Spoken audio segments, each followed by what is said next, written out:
Hello, I'm Michael Bell, former fire chief of the city of Toledo and former mayor. What we're going to talk about in this book is fire rescue vehicles. Now, there are so many different types of fire rescue vehicles, you'd really be surprised. A lot of times it may be a fire vehicle or it may be a police vehicle, but there are so many different types of vehicles and they all do specialized things. So the first vehicle is a fire truck. Here they come. They are ready to put out a fire. You have all sorts of different fire trucks. You have a ladder truck. You have hoses on those trucks. You have what they call a bucket. You have flashing lights. You have a truck called a pumper. And you got a truck called a ladder truck. And what is not shown in this book is a lot of times they have a rescue squad which carries a lot of specialized equipment. And they have a lot of other things to get people to the fire. The fire pumper or engine is the apparatus that actually carries its own water source. The reason it carries the water source is that if they get to a fire and there is no hydrant available, they can still start to extinguish the fire until either another unit comes that actually carries water to the fire scene, or they're able to tap into a hydrant to be able to get water. So that's why it's important that these fire pumpers or engines have their own water supply, because remember, seconds make a difference at a fire, so the quicker they can start putting water on the fire, the smaller the fire will be later on in that particular scenario.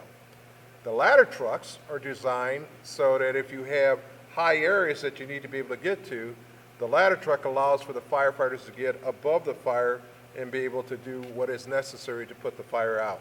Firefighters have to be able to get to a roof to ventilate the roof. They call it ventilating the roof. And what that means is that they're going to put a hole in the roof, so just like if you had a tea kettle on the stove and it starts, you see the steam coming up? If you put a hole in the roof, it allows for all that heat that's in that house to come up through that hole. And that actually makes it easier for the firefighters to be able to fight the fire inside the building. So ladder trucks are very important, and ladders themselves are very important. So both of them work in coordination with each other. And typically when you see one going to a fire, you'll usually see a ladder truck too. So you have an engine or a pumper, and you also have a ladder truck. Then we have ambulances. You know what an ambulance is. It is for people who are sick.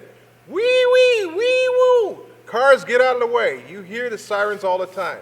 Now, most people know that when a fire truck or an ambulance is coming, you're supposed to move to the right side of the road so that they can get through. A lot of times, they're not sure what traffic's going to do, so they got to be really careful, and we got to watch for their safety just like they're watching for yours. So by making everybody move to the right side of the road, it allows for the fire trucks and the ambulances and ladder trucks and all that stuff to get down the road without having an accident. Sick or injured people ride in the back. They get to the hospital fast, and typically in our area here, most of the time they can get people, once they leave the scene, probably to the hospital in 8 to 10 minutes. Police cars, they rush to crime scenes. Police cars are really, really fast. And they carry a lot of equipment too. They have a lot of things that they have to be able to deal with. And on an 8-hour shift that they have, they might see a lot of different things, so they have a lot of equipment inside police cars. How do you talk to other police? Each police car has a radio, and you press a button to talk into it. So they have radios inside the police car, and a lot of times if you look at a police officer, they'll have a microphone somewhere on their shoulder here or right on their chest, and they can talk into the microphone. Sometimes they have it in their ear. It just depends on what type of equipment they have. But those radios are very, very, very, very important, because if they can't communicate, they can't get extra help if they need it. So the radio is a very important portion of police equipment or fire equipment for that instance. Coast Guard boats. They help other boats in trouble.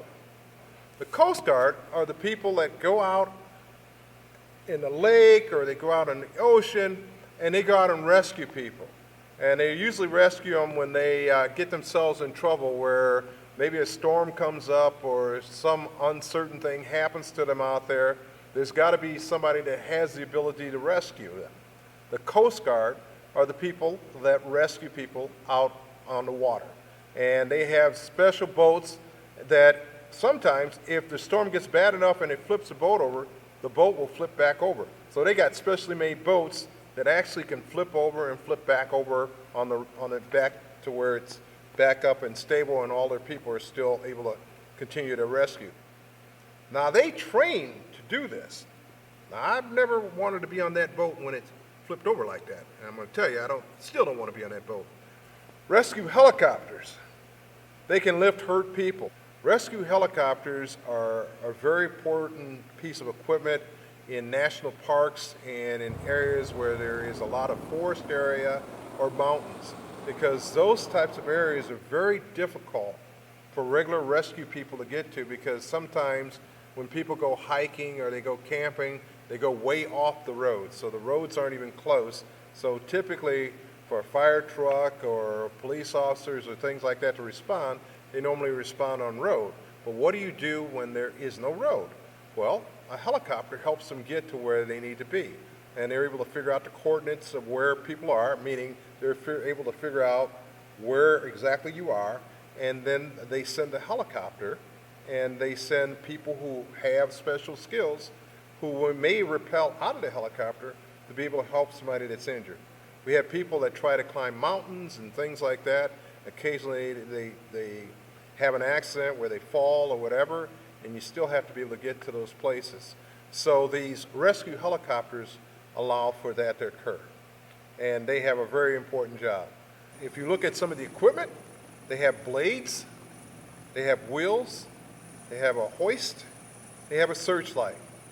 Remember that sometimes emergencies happen at night, so it's very important to have a light and to be able to see what you're doing even when it's dark. So those helicopters come equipped with a lot of different things. I think that would be probably a very exciting job to have. Then you have hazmat trucks. They clean up bad spills. Hazmat, what does it mean?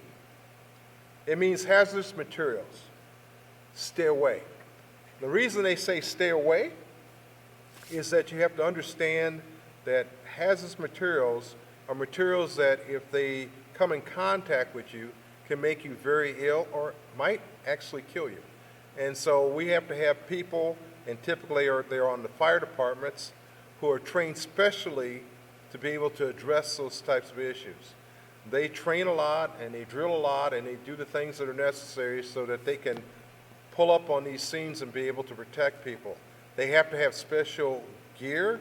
They put on things that probably to you all would look like space suits, so that they can actually walk up on the areas that they need to be able to evaluate and be able to do whatever it is to stabilize the situation. So hazardous material trucks are very important pieces of equipment in fire services. Then if you are in a hazardous area and they tell you to back up, back way up. And I mean way up, a couple miles away. Because sometimes some of this stuff can be really, really, really, really bad.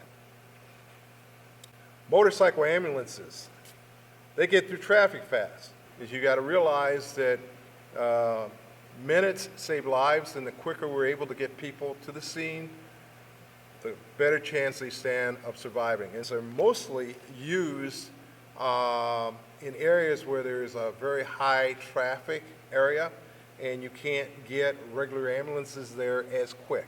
So if you have a motorcycle ambulance, you also have another regular ambulance that's following them somewhere, but the two people, the two motorcycles, typically it's two motorcycles, they get to the scene quicker, they're able to stabilize the patient, and by the time the transport vehicle, which is the other ambulance, gets there, who can actually take and put the person in the back of a vehicle and take them to the hospital, at least they've gotten medical attention early.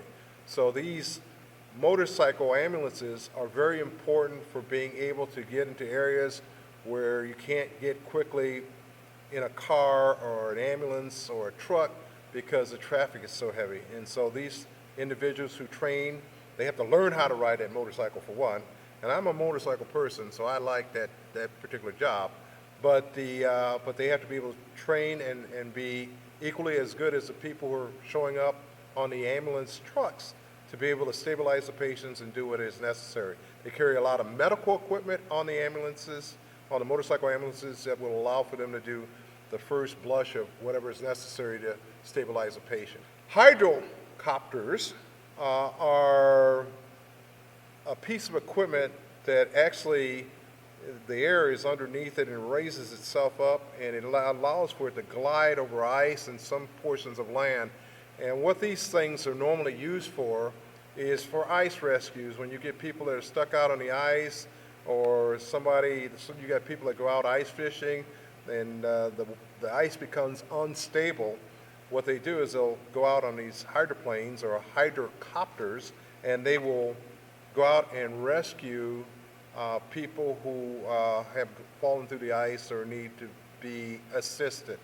And so what makes it nice is because they ride above the ice, they don't sink and they don't go in, and they're able to do some things that you could not do with a truck or any other thing. The hydrocopter is a totally different creature. It's sort of fun to watch because it can just sort of glide with the wind, and it's just it's really a sharp piece of equipment. Meet an emergency medical technician or EMT. What does she need to help people? She has a stethoscope, which she can listen to your heart, listen to your lungs, and make sure you're doing okay. She has a pen light to check your eyes out to see if your pupils are reactive and doing the things they're supposed to do. She has gloves to keep herself protected and you protected. She has a first aid kit. So she has a lot of things. So as you can see, each one of those trucks that we were talking about, all of them carry special equipment, all designed to save lives and property. So I hope you've gotten a little bit out of this, and thank you very much for letting me speak to you.